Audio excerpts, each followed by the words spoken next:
Hi, it's Joshua with the Flow Research Collective radio production team. This episode is a special end-of-year wrap-up. Our team did a deep dive to find and edit together highlights from the episodes that were viewed the most in 2022. Enjoy, and on behalf of everyone here at the Flow Research Collective, we wish you happy holidays and a new year full of flow. What does it take to do the impossible?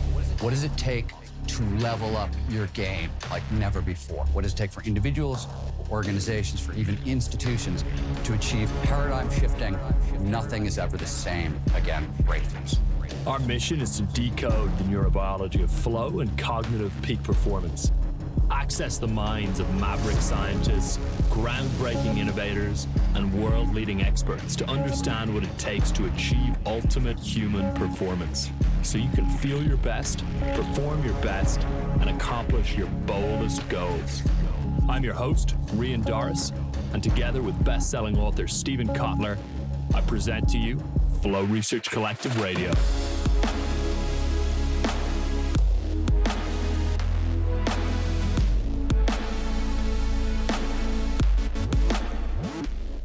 There was a quote on creativity I wanted to share and get your thoughts on, and it goes, if I had, and this is obviously from Csikszentmihalyi, if I had to express in one word what makes creative personalities different from others, it's complexity. They show tendencies of thought and action that in most people are segregated. They contain contradictory extremes. Instead of being an individual, each of them is a multitude. So very, very curious for your thoughts on that quote. And then just his contributions to creativity and your takeaways personally from his contributions to creativity specifically. You actually landed upon one of his great contributions to creativity, which is his understanding. And Mike and I had a disagreement over this, actually. He believes these traits are hardwired early on, and like the creative personality may be a fixed personality type.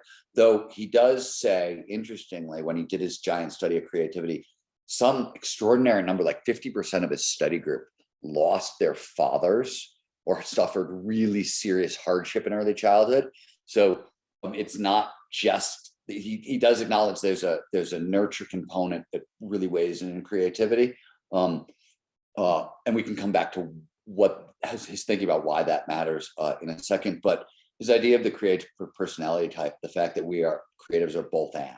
You're very, very introverted for the actual creative act, but you're very extroverted when you kind of present it to the world. You have to be very, very naive to believe that your creativity is going to work. And yet you have to be very, very sophisticated to sell it to the world and actually make a living as a creative. And it back and forth and back and forth. I think they were like, in creativity, I'm going to get it wrong, but there's something like 17 or 19 different both and binaries that creatives are. And where I think this is so important to anybody who trains with us or anybody who does flow work in general is, and this, I think what the adult development research continues to show is that, one of the things that happens is as you get more access to flow, you get more access to divergent thinking. You become more creative over time. You learn how to think more creatively over time. And especially if you're doing flow work and you want to use creativity in that pattern recognition, linking new ideas together as a flow trigger, which is such an accessible flow trigger in almost any situation you're in,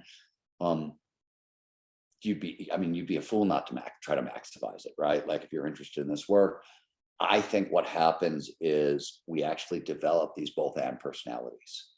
I think that's part of the path towards adult development. In fact, a lot of the work I'm doing on peak performance aging based on the kind of some of the early research done by Gene Cohn, who's he was a geriatric psychiatrist and the founder of kind of the successful aging movement, and built a couple of the big national aging labs and things like that. He has found these same things that, as our brains develop later in life, we start to gain access to like creative superpowers, right? Levels of creativity, ways of thinking that we don't have earlier on.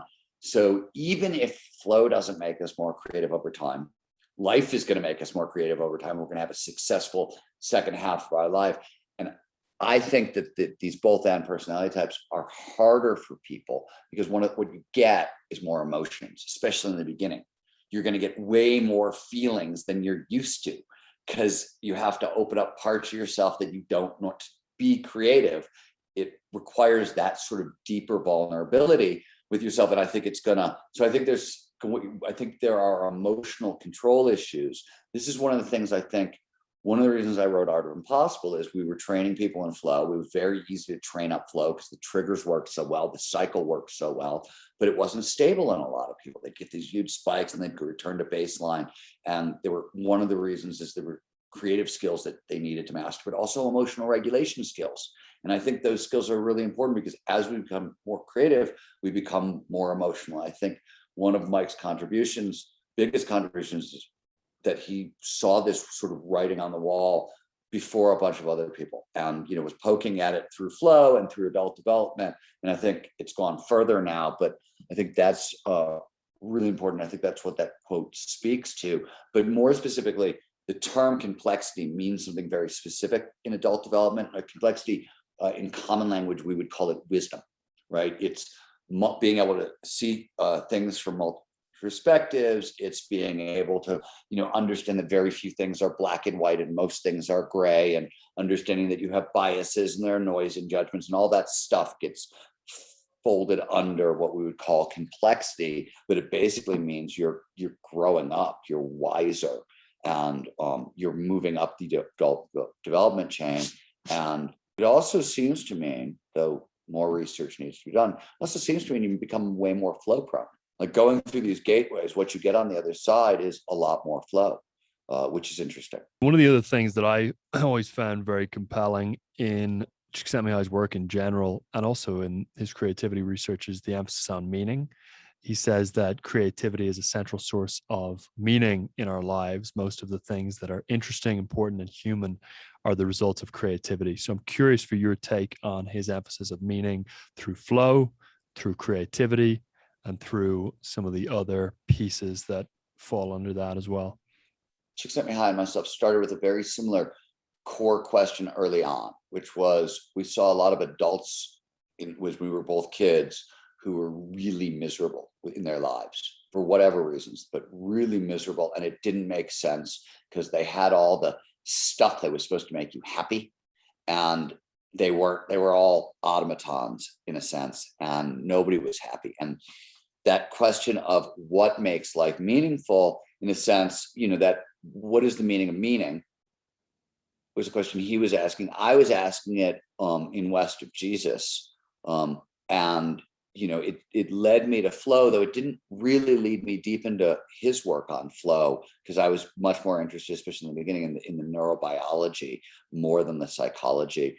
But I will say that I think one of the things that's sort of uncomfortable about the flow research is that what we call meaning is experiences that take place when these certain neurochemicals are present.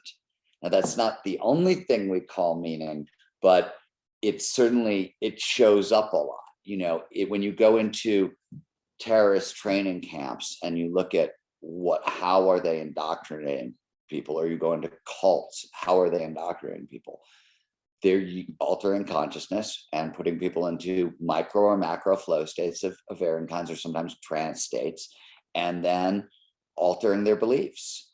And when you feel that good, especially if you haven't felt that very often, and it's why I always say, the minute somebody else starts making meaning for you, just run, right? Especially if it's about flow or these kinds of altered state experiences. That is one of the things that I think it's weird, right? Like flow is ethically neutral. War can be deeply meaningful. The cat burglar can go out and rob your house, and it's a deeply meaningful experience for them. Now, that gets built upon, right? And this is it's funny that it gets built upon the most in his book, Good Business, right? It's interesting that like Good Business turns out to be a book about meaning, but like, what does it mean to do good business? In a sense, it means that the work I'm doing serves the world, serves other people, is useful, isn't just about making a dollar.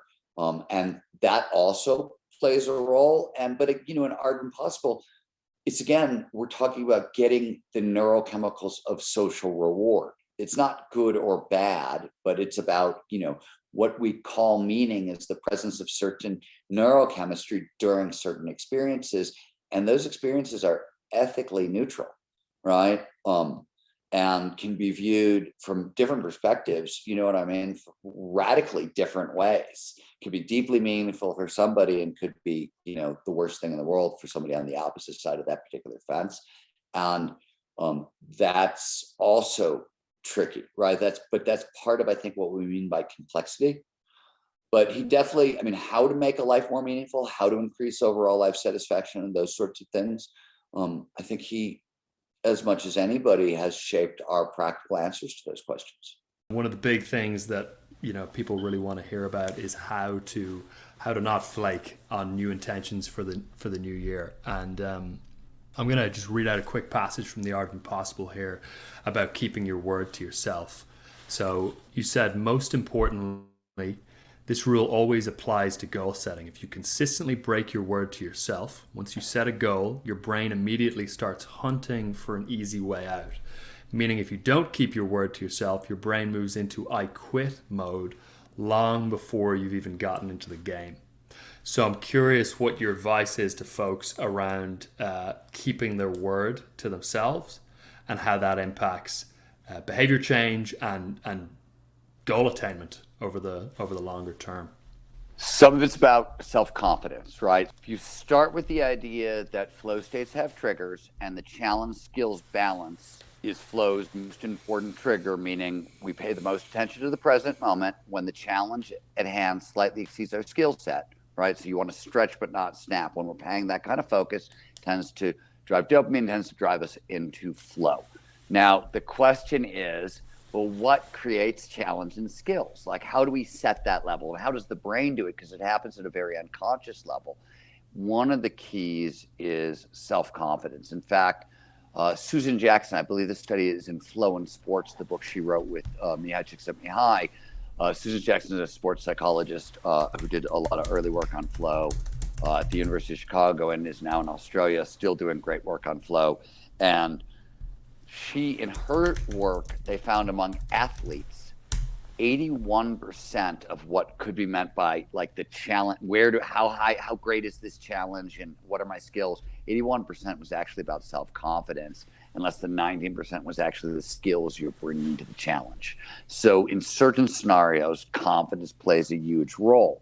What creates confidence? One of the things that happens is in goal setting, as you pointed out, if you always break your goals, right? If you never keep your word to yourself, you have no confidence in yourself, right? This is why your brain starts looking for an easy way out. If you never break your word to yourself, meaning that you never create a goal for yourself that you don't put everything into, don't go after with everything, never back off, don't stop until it's done, then your brain, even if you set an impossibly hard, challenging goal, your brain just keeps problem solving. If it thinks, oh, wow, you never quit, quitting's not an option, it will keep problem solving your way towards that solution, which is one of the things you're probably going to need to get to any high, hard goal. So that's first and foremost. And what I mean by keeping your word to yourself, I don't set a goal, meaning I don't write it down in a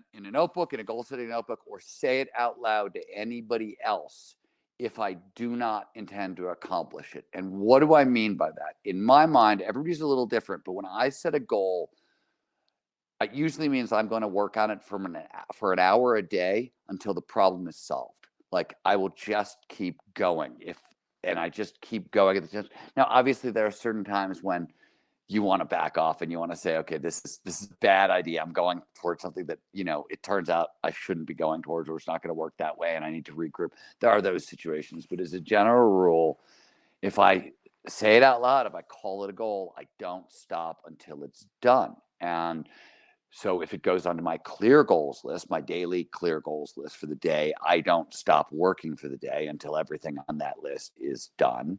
If it, et cetera, high, hard goals or massively transformative purposes, I just think of it that way. And I'm very, very, very cautious to not talk about my goals out loud. This is I talk about this in Art Impossible. I've talked about this a lot out loud and in public, and I think it's really important, especially Gen X is a little different, but when you get into the millennial generation and younger, I see this happening very frequently.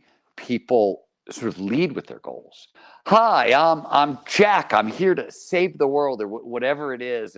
And it turns out that when we talk about our goals, the brain gets all excited and it releases all the dopamine that we would normally get when we actually went after our goals. Now, dopamine is the reward chemical, it's the feel-good, motivating chemical that gives us the energy to go after our goals. Talking about your goals out loud actually gives you that energy, gives you that dopamine.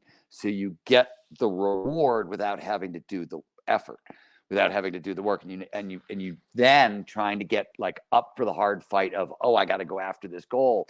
Now it's twice as hard, right? You're still as far away from the goal as you were, and all the kind of motivating neurochemical boost that you could use to get towards that goal has already been exploded. And worse, since dopamine is such a big driver of flow, you're now going to have a harder time getting into flow along the way.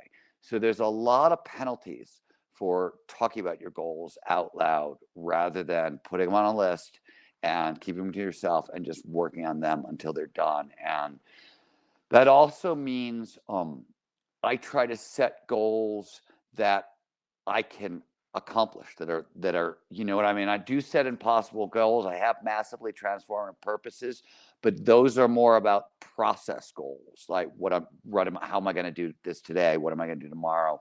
I don't tend to set huge impossible outcome goals very often because I won't quit until it's done. So, Tyler, one thing I wanted to ask you is about your overall sentiment for the US over the next century or so. I just finished reading 2 books, one by someone who I believe is a friend of yours, Balaji Srinivasan. He wrote Sure. The Network State, recently just came out. And then someone who you, I'm assuming, are also familiar with, Ray Dalio, wrote a book called New World Order. Both of those books, in one way or another, point to the decline of the US and are, at least with respect to the US, I think, fairly pessimistic. And I'm curious if you share that sentiment and what your sense is for where the US is headed over the next few hundred years. A few hundred years is a little hard to say. Even 100 years is hard to say. But for the foreseeable future, I'm very bullish on the entire Anglosphere, the US, Canada, also Ireland, Southern England, Australia, New Zealand. I think the English language is worth more and more. For all our problems, we have relatively functional forms of government with some accountability.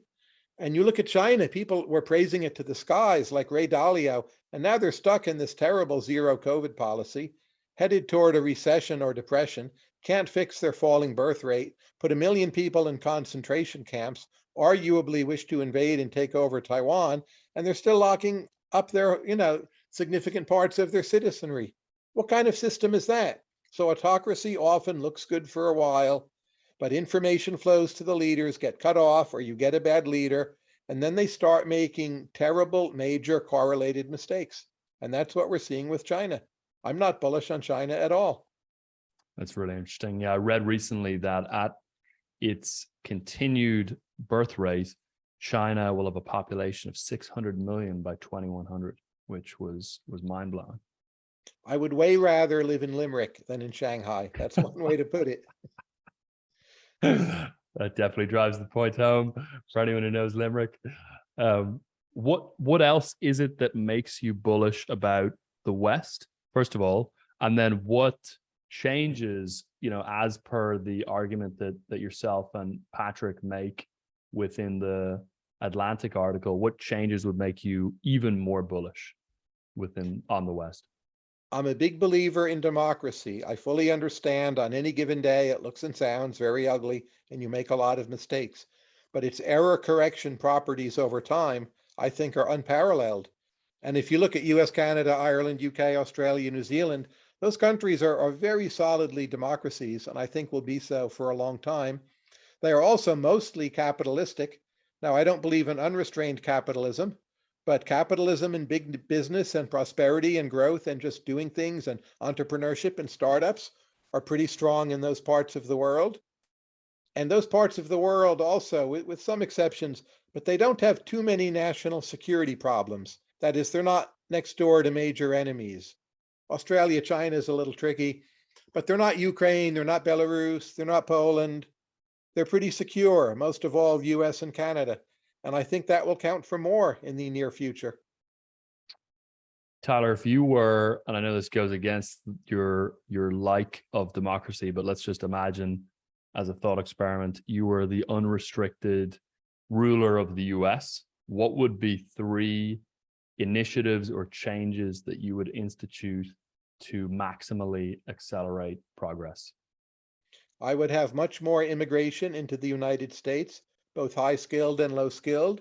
As a general rule, I would just have us treat our foreigners better when they show up at the border, even if they're tourists. I would radically reform science policy to make ours much more a government of science and raise the status of science and bring better management and more risk-taking into science. I would have more YIMBY rather than NIMBY. And in general, I would just try to make the regulatory state simpler, more transparent. I would say on climate, have tougher regulations, but simpler ones. So we need to do something. But regulations are so complicated. You start a business, you can't even tell whether or not you're breaking the law. And that to me suggests something has gone wrong. Simplification. Simplification of the tax code as well, I'm assuming. Absolutely. More transparency. I think we have too many layers of government that have a veto over different things that happen, too many layers of environmental review. It costs far too much to build a mile of subway track in New York City. Just so many veto points accumulate and they don't go away. So we need to reverse that. It's a hard thing to do as one person being, I guess you had me as dictator, president, whatever, but I would at least push in that direction. Are there any changes to the tax code specifically that you've thought a lot about or fantasized about that would really positively impact growth, do you think? Well, I think we did a good thing in cutting our corporate income tax rate. I worry that capital gains are not indexed for inflation. That matters more now that the rate of inflation is higher. In general, I would be fairly lenient on the taxation of capital income and encourage risk-taking. We have a lot of backdoor vehicles of having people save tax-free. Like all things considered, it's better than nothing, but it's so complicated, so non-transparent. We ought to just make all that simpler and have more open, obvious, non-tricky ways of helping people save tax-free. I would consider personal savings accounts for some portion of medical expenditures. We had that briefly. Obama basically did away with it. It can't run your whole healthcare system, but at the margin, I think it's useful. Get people spending more of their own money rather than relying on third-party payment. One of the big arguments that I've heard around government spending is that the focus is on the spending and not on the value or the return that is generated from the spending, and that there is just enormous amounts of low-hanging fruit for increasing returns on government spending. So I'm curious if there's any changes with respect to visibility or accountability or approach that you would love to see in terms of government spending. Well, as a general rule, each year we're spending more and more on the elderly. I would prefer that we skew our spending more toward younger people. So you can always argue how much should the government spend, but when you're spending more on the old, I think that's not healthy, and we're neglecting our young, and they're the seed capital for America's greatness in the decades to come. So I would love to actually put on both of your hats for a moment: the financier, the investment banker, and then also the biohacker, longevity guy, right? So if we start getting into the age of, sort of the 50 plus brackets, can you make asymmetrical moves in order to gain more of that wealth/health back? What would be your absolutely. I was in the car with my boss who's down from Singapore, and we were discussing, he's 52, and we were just discussing that. And there are a lot of things you can do, but let's look at the 3 basic things that you can do. Everything is food, but we all get mixed up, right? Because there is a science of food and there is an emotion of food. And emotion always wins, right? And rightly so, right? Not just in India, all over the world, food is celebrated. Food was always in evolutionary sense seen as celebration. Celebration was when you indulged. But now we've moved to the world of food abundance, where I don't even say that obesity is an epidemic. No, for me, food is an epidemic. The quality of the food than the quantity of the food. So I think the first thing all of us can do is eat less often. So for example, I am on 2 meals a day. I eat my lunch at 2 and I eat my dinner between 7 and 8. I have an 18-hour fasting video. From a longevity standpoint, we have longevity genes, which Dr. David Sinclair came up with, the sirtuins, and it has two more cousins, the AMPKs and the mTORs. All these three pathways are called the longevity pathways. Sirtuins being the most important. When you put your body through 18 hours of fasting, you are creating adversity.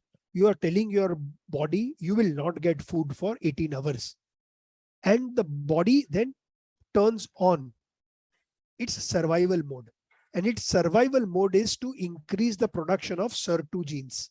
Sirtuins, AMPK, mTOR, as these three survival pathways get activated because of 18 hours of fasting, essentially you are getting younger because the body is now setting up mechanism to survive, which is the strongest evolutionary mechanism. So that's the first thing that you can do. Remove snacking, remove midnight snacking. Please omit breakfast. Breakfast is not the most important meal of the day. Sorry, science doesn't support that. But how you break your fast, I break my fast with lunch, is important, right? Remove sugar. Sugar is poison. Stuff like that. So that's first thing everybody can do, irrespective of 20, 30, 40, 50. Because in 20s also this is as relevant.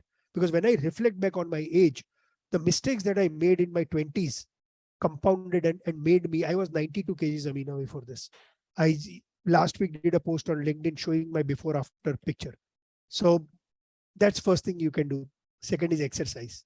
The highest ROI from a longevity standpoint is exercise.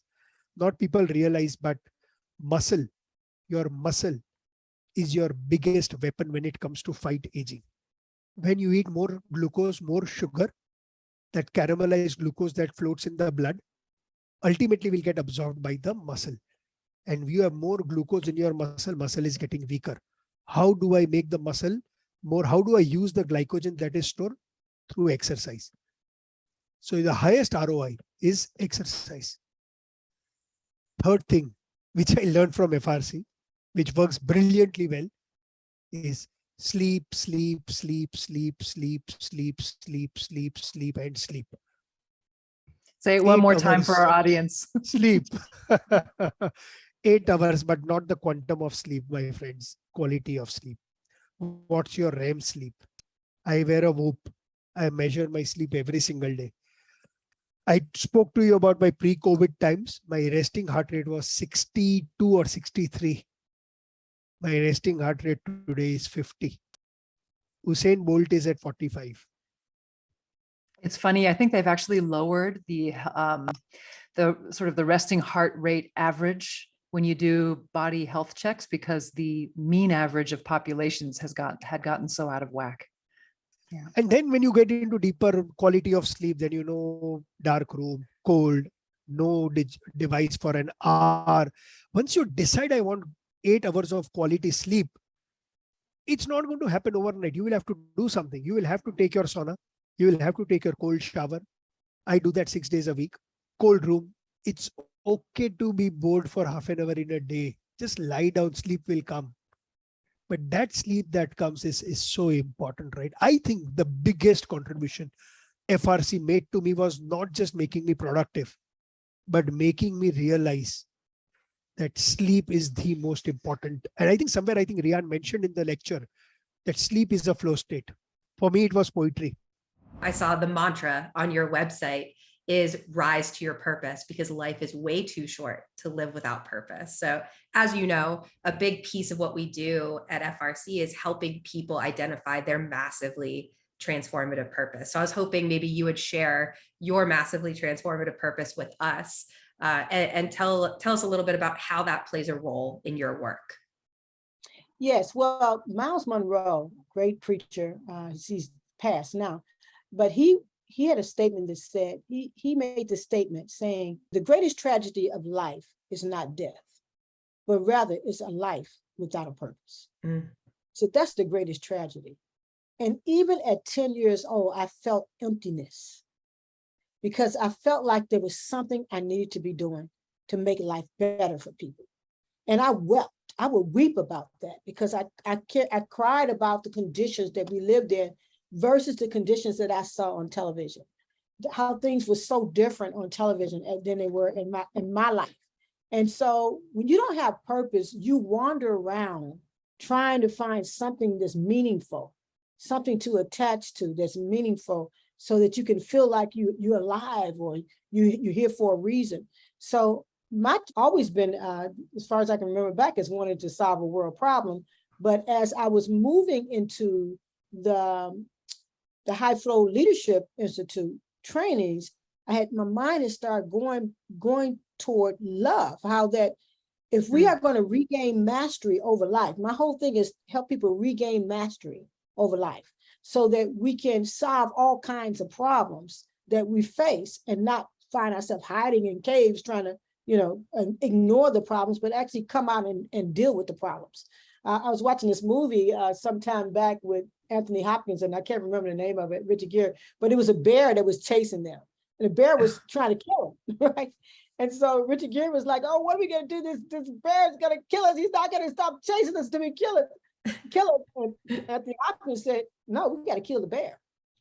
He said, we got to kill the bear. He said, kill the bear? How can we kill the bear? Right? Really? Well, that's the way I see that with purpose, is that we have to deal with the challenges in front of us, not hide from them, not ignore them. So regaining mastery over life really requires that we go to what some people call a highest emotion, but I'm going to say the most sacred value. Because I think that when we start talking about selfless love, because that's what I'm talking about, really using love to help guide us to solve these problems, is more than an emotion. Love is an emotion like romantic love or lust or long-term love, which Helen Fisher calls attachment. It's more than that. It's a sacred value. It's a value in our heart that we love people, that we love each other, because I realize that I am one with everything. I'm one with the bugs. I'm one with the evil man down the street. I'm one with the good man on the other end of the street. I'm everybody and everything. So I have to bring myself up to a level to be able to love everybody in every situation that I'm in. I don't weep when I go through hard trials. I just understand that they're part of me, the journey for me to get where I need to go. So I'm not afraid to be face to face with some type of confrontation. Well, a lot of people don't want confrontation. I have no problem with it because I realize I have somewhere to be. I have an appointment and I got to get there. And that appointment is to help people remember how to use the power of love to solve all kinds of persistent problems. And I think, one of the many amazing things about you is that you have such clarity on this purpose. And if you look at your journey professionally, you can see that purpose show up time and time again. Can you talk a little bit about how this purpose has evolved and how it's helped you, with how that clarity has really helped you just consistently overcome obstacles? Right. And like I say, one of the probably biggest obstacles for me was my teaching, the way I perceived the teaching, what it meant in the church in those 40 years. And I'm still a part of the church. I love the church. But I realized that if we are going to succeed and fulfill the purposes of God, we got to live according to the word of God. We can't make up stuff, okay? We can't have traditions talking about this is it. That's not it, okay? So I'm not afraid to speak out about it. And for some people, they get uncomfortable. So going through these challenges, one of the things I can really point to is when I ran for office. When I first ran for mayor of the city of Chicago, you probably don't know about that, but I ran for the mayor of the city of Chicago before I ran for the Senate. And I ran for mayor because I felt that this is one of the biggest races that was going on. It was the world was watching it because Chicago is it's a world city, basically. And all of the candidates were talking about making Chicago, taking Chicago to the next level and achieving this great things with Chicago and all that. Nobody was talking about the challenges of everyday people, the struggle that people had that when their kids couldn't go out to play, where 3 of the high schools, like in my district, 3 of the high schools in my district have 80%, 100% chronic truancy. Kids don't want to go there because they're afraid and they can't play outside. They can't take a walk. I mean, we have food deserts.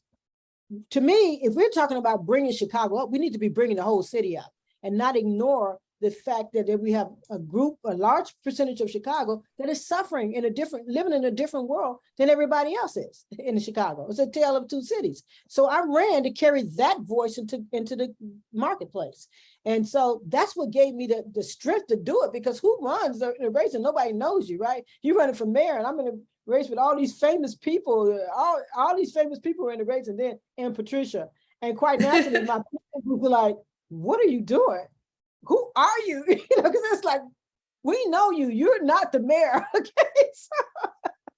But I felt I had to, because people needed to hear their voices out there in the discussion about improving Chicago and improving the world. And I didn't win that race, thank God. I shouldn't be the mayor anyway. It's too much work. I pray for the mayor all the time. But the next day, my senator quit. And because I had such name recognition, 66% name recognition at that point, when my senator quit, people wanted me to be the senator. And even though the Democratic Party appointed a different person, I just waited a year and I ran against her. And I was able to beat her about 12 points total in one area and 8 points in the other side. So I was able to really just win that race by a landslide. And that's because people heard my voice, that I was carrying their voices. I wasn't talking about my dreams or my vision. I was talking about their dreams, their visions, their hopes for their families. That is what I'm calling the neurobiology of love, which is what I'm teaching on now. It's about how you can use the power of the neurobiology of love to really help people see and feel you, and give you access to information that you otherwise wouldn't have if you hadn't opened yourself up to love. Now, for some people, that's very painful thought to think that, I'm going to love everybody. But for me, I've learned that it's the most valuable feeling I can have, is to love every single person. And so because of that, I was able to work with transsexual people. That was something I would never have been able to work with transsexual people. I was able to work with Muslims. I work with atheists, people from all walks of life, all ethnicities, because all of them are me and I am all of them. And I recognize that. And I love me and I love them. So that's how I've been able to operate in all these spaces. And even when we get down to the Senate, there are votes that people said, I know you're not going to vote yes on that, because that's not abortion. Having been able to have an abortion, being able to have for a child to be able to get an abortion, all these things like this, they think that I shouldn't vote on it, but I vote on it because I don't represent these people as a preacher. I'm not their preacher, because if I was their preacher, they could come to church. I'm their representative. So I carry their voices into government. So it's not my will, it's their will that I carry. And if I would come to a point where I feel like I can't carry their voices, then it's time for me to resign, because that's what they elected me for, carry their voices into government. I don't want to go to the very, very beginning of your sort of quote unquote story. I'd love to go to kind of the microscopic middle of maybe even before you were reading Stephen's books, that a moment of flow that you came upon and you were just like, okay, there's something here that I can use. Can you kind of break down that moment for us and what you deemed useful in it? Sure. So I believe that this is probably a different interview than most of yours, but I believe that I'm hardwired by nature to have depression. So if you look at family history, if you look at just the melancholy way I was born, you can see that depression was just there. And so in my young adult years, I actually struggled with self-injury. That was kind of my kryptonite, if you will. So although I haven't self-injured in 2 decades, my young adult years were really patterned by a high performance secret addiction to self-injury. And I see some of that actually as the answer was flow. Mm-hmm. Pretty interesting. Mm-hmm. So what do I mean by that? Well, I believe that our neurochemicals are designed to essentially help people that struggle with depression. And I'm not saying, oh, there's never a place for medicine. But I do believe that too often we go to the normal, prescribed, accepted solutions that the world offers. Mm-hmm. And I remember one of my ways to get out of self-injury was really tapping into writing. And I know Stephen's done a lot of work, even, doesn't he have a course on flow for writers? He does, yes. So I gotta cross promote a little bit there, the other program. But to me, there's nothing more powerful than you creating a work of art. And so if you look throughout history, there's probably a lot of artists that got into flow. Mm-hmm. I mean, when you sit up and paint the Sistine Chapel for hours and hours and hours, you know, there, I mean, you just look at master artists throughout history, and I think a lot of them got into flow. Yeah. So, right? I mean, what do you think? I totally agree. And, you know, as you're saying that, I know, you know, we kind of believe in as a culture that there is that stereotype of the depressed artist or the struggling artist, kind of almost thrives off of those downs in order to get those creative highs. I'm wondering in your case, if that was if that shift into cultivating your creative side through maybe writing, did that take you out of the self-injury? Did that absolutely. Yeah. So the destructive creative energy, the predictable creative energy can be self-injury. And I think the listeners who are amazing, by the way, so glad they're tuning in, but I think that the listeners, you know, that's the easy cookies at the bottom shelf, is just be like, well, let's just pop some pills, or let's just self-injure. You know, I think that there's a lot of our world that is self-injuring in different ways. Maybe not with a knife or a, you know, destructive physical object, but you look at our world today and a lot of them are self-injuring. And some of the self-injury could be maintaining a uneventful, routine, anti-flow life.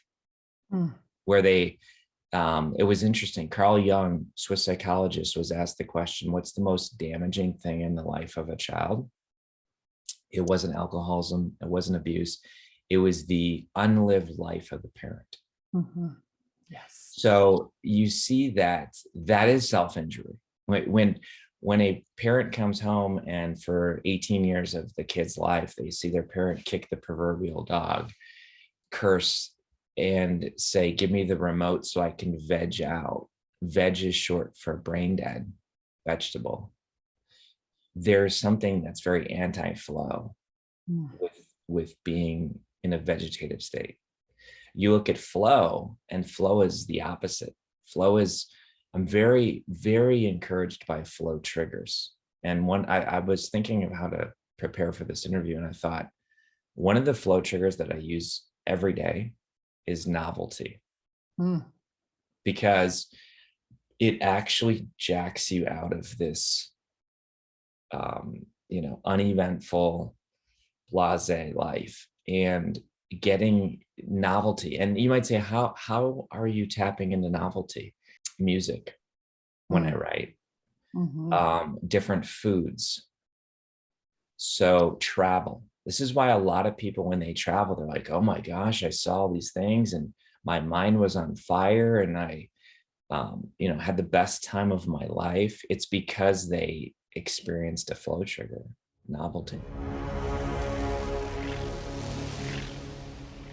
If what you've heard on Flow Research Collective Radio has been helpful, please consider doing us a solid and leaving us a review on Apple Podcasts, Spotify, or wherever you are listening to this.